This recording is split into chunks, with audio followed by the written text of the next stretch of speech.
कैरीचं season आहे आणि मुरंबा होणार नाही असं कधी होणारच नाही। छान असा रसरशीत हा गुळातला आपण मुरंबा बनवलेला आहे। करायला सोपा आणि वर्षभरासाठी आपण स्टोअर करून ठेवू शकतो। चवीला अतिशय छान लागणारा हा गुळांबा लहानांपासून मोठ्यांपर्यंत सर्वांच्या आवडीचा असतो।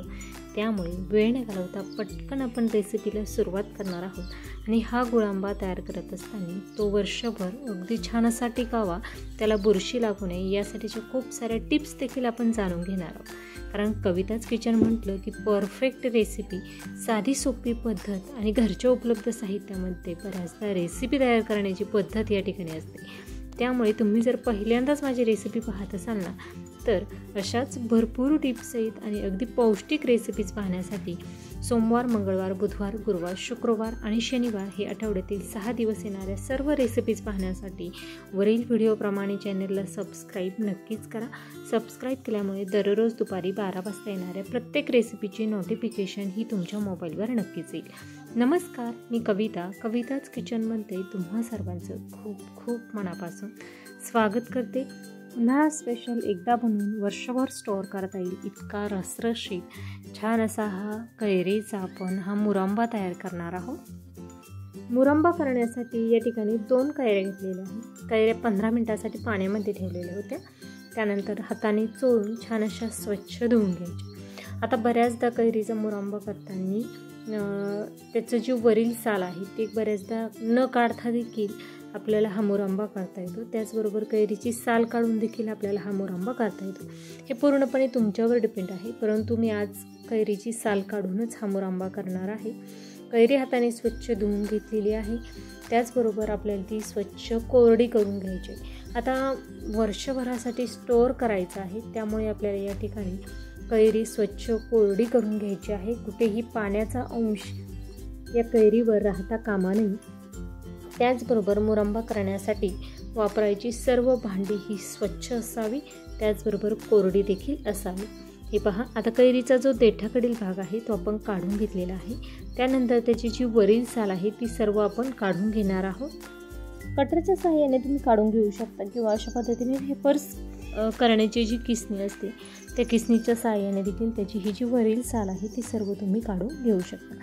हे पहा, अशा पद्धतीने वेफर्स करण्याची जी किसणी आहे त्या किसणीच्या सहाय्याने मी ही जी साल आहे ती सर्व साल काढून घेत आहे। अशा पद्धतीने आपण सर्व साल काढून घेणार आहोत।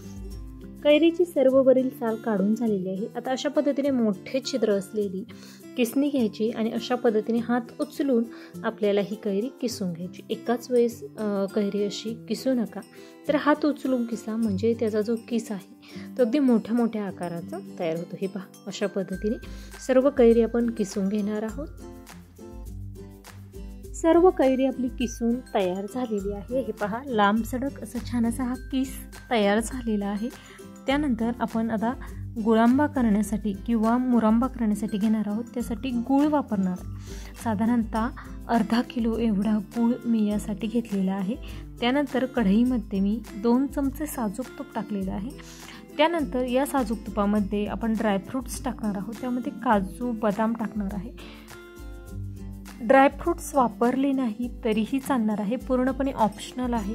त्याचबरोबर 6 ते 7 लवंग टाकलेले आहे। त्याचबरोबर काजू किंवा फक्त बदाम तुम्हाला जर वापरायचे असतील तरी देखील तुम्ही वापरू शकता आणि नाही वापरले तरीही चालतात। कारण मुरंब्यासाठी सर्वात महत्त्वाची जी टेस्ट असते ना ती विलायची आणि लवंगची असते। ड्रायफ्रूट्स फक्त छान असे दाताखाली क्रंची आले की ते चवीला छान लागतात, यासाठी आपल्याला घालायचे।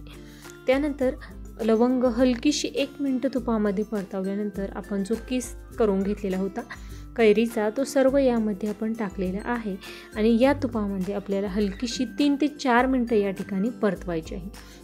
आता ही कैरी छान अशी परतवून होत आहे, तोपर्यंत काही महत्त्वाच्या टिप्स आपण जाणून घेणार आहोत। कैरीचा मुरंबा करताना तुम्हाला कैरी ही स्वच्छ कोरडीच असावी। दुसरी टिप म्हणजे यासाठी वापरलेली सर्व भांडी ही कोरडी असावी, स्वच्छ असावीत। तिसरी टिप म्हणजे या ठिकाणी कैरीचा मुरंबा करण्यासाठी तुम्हाला या ठिकाणी स्टीलच्या कढईचाच वापर करायचा आहे। पितळाच्या किंवा लोखंडाच्या कढईचा या ठिकाणी वापर करू नका। त्यानंतर ती स्टोअर करताना कोणती काळजी घ्यावी हे मी तुम्हाला व्हिडिओच्या या शेवटी सांगणारच आहे, जेणेकरून तुमचा मुरंबा हा पूर्णपणे वर्षभर चांगला राहील आणि त्याला अजिबातही बुरशी येणार नाही यासाठी. आता या ठिकाणी साधारणतः अर्धा किलो या ठिकाणी गूळ घेतलेला होता. कैरी मोठ्या आकाराची होती त्यामुळे अर्धा किलो गूळ घेतलेला आहे आणि आता छान असा हा गूळ आपण यामध्ये मिक्स करून घेणार आहोत. आता गूळ तुम्ही किसून घेतला तरीही चालणार आहे. आता जसा जसा हा गूळ वितळणार आहे तसं तसा हे जे मिश्रण आहे ते पातळ असं होणार आहे. त्यामुळे तुम्हाला सुरुवातीला जरी कोरडं वाटत असलं ना तरीही हे मिश्रण नंतर खूप पातळ असं होतं. हे पहा, छान असं पातळ हे मिश्रण तयार झालेलं आहे आणि आता आपल्याला याचा हलकासा थोडासा पाक तयार करून घ्यायचा आहे, खूप जास्तही नाही, जेणेकरून ते हलकंसं घट्टसर देखील होतं. त्याचबरोबर पाक देखील व्यवस्थित असा शिजला जातो आणि पूर्ण प्रोसेस मी मंद गॅसवर केलेली. साधारणतः गूळ वितळल्यापासून ते 10 मिनटं आपण हा मुरंबा शिजण्यासाठी ठेवलेला होता आणि एवढ्या वेळामध्ये गूळ देखील हलकासा घट्टसर झालेला आहे, त्याचा पाक तयार झालेला आहे आणि परफेक्ट मुरंबा या ठिकाणी आपला तयार होत आलेला आहे. आता सर्वात शेवटी आपण गॅस बंद करणार आहोत. त्यानंतर यामध्ये विलायची पावडर टाकणार आहोत आणि व्यवस्थित अशी मिक्स करून देणार. तुम्ही पाहू शकता खूप छान रसरशीत असं झालेलं आहे. खूप जास्त पातळ नाही किंवा खूप जास्त कोरडा देखील नाही, परफेक्ट असा हा मुरंबा या ठिकाणी तयार झालेला आहे. सर्वात शेवटी आपण यामध्ये विलायची पावडर टाकलेली आहे, ती पावडर देखील आपल्याला छान अशी यामध्ये मिक्स करायची. या ठिकाणी परफेक्ट असा हा गुळांबा मुरंबा तयार झालेला आहे. आता बऱ्याचदा हा साखरेचा देखील बनवतात, परंतु साखरेऐवजी गुळाचा चवीला मला खूप आवडतो, त्यामुळे मी या ठिकाणी गुळाचा वापर केलेला आहे. आणि तुम्ही पाहू शकता खूप जास्त रसरशीत हा गुळाचा हा मुरंबा तयार झालेला आहे. या ठिकाणी तुम्हाला जर खूपच जास्त थोडंसं ओलसर आवडत असेल तर गुळाचं प्रमाण थोडंसं जास्त वापरा आणि पूर्णपणे थंड झाल्यानंतर तुम्ही पाहू शकता खूप जास्त कोरडा नाही किंवा खूप जास्तही ओलसर नाही, छान परफेक्ट असा रसरशीत हा गुळांबा या ठिकाणी तयार झालेला आहे. तुम्हाला मी हा एका बाउलमध्ये सर्व करून दाखवत आहे. या ठिकाणी यासाठी वापरलेला जो गूळ होता तो खूप जास्त काळा असा हा गूळ वापरलेला होता, पिवळा वापरलेला होता. रोजच्या वापरातील जो गूळ होता तो वापरलेला होता, त्यामुळे या ठिकाणी मुरंब्याला रंग देखील खूप छान आलेला आहे. रेसिपी आवडल्यास लाईक करा, जास्तीत जास्त शेअर करा.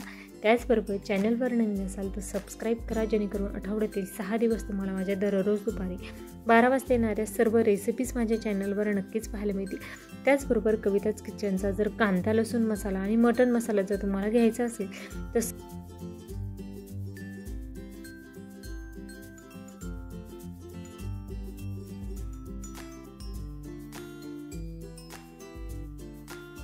स्क्रीनवर जो नंबर दिसत आहे त्या व्हॉट्सअप नंबरवर तुम्ही व्हॉट्सअपला मेसेज करून किंवा फोन करून तुम्ही हा मसाला घर बसल्या ऑर्डर करू शकता. अगदी शेतकऱ्याकडे मसाले या ठिकाणी वापरलेले आहे, केमिकल विरहित हा मसाला, घरगुती होममेड हा मसाला आहे. त्यामुळे पूर्णपणे स्वच्छता राखून प्रत्येक मसाल्यातील जिन्नस निसून घेतलेली आहे. डंकावर कुटलेला आहे, त्यासाठीचा कांदा लसूण हा पाट्यावर वाटलेला आहे. अशा पद्धतीचा हा कांदा लसूण मसाला तयार झालेला आहे आणि मटण मसाला देखील तेवढाच स्वच्छता ठेवून तयार केलेला आहे. त्यामुळे तुम्हाला घ्यायचं असेल तर नक्कीच कॉन्टॅक्ट करा. छान असा रसरशीत गुळांबा मुरंबा या ठिकाणी तयार झालेला आहे. मुरंबा पूर्णपणे थंड झाल्यानंतर स्वच्छ कोरड्या काचेच्या बरणीमध्ये, हवाबंद बरणीमध्ये तुम्ही हा मुरंबा स्टोअर करा. अधूनमधून तुम्ही तो फ्रीजमध्ये ठेवला तरीही चालणार आहे. वेळात वेळ काढून माझी रेसिपी शेवटपर्यंत पाहिल्याबद्दल धन्यवाद. पुन्हा भेटूया उद्याच्या भागामध्ये अशाच नवीन एखाद्या छानशा रेसिपीसोबत. तोपर्यंत धन्यवाद.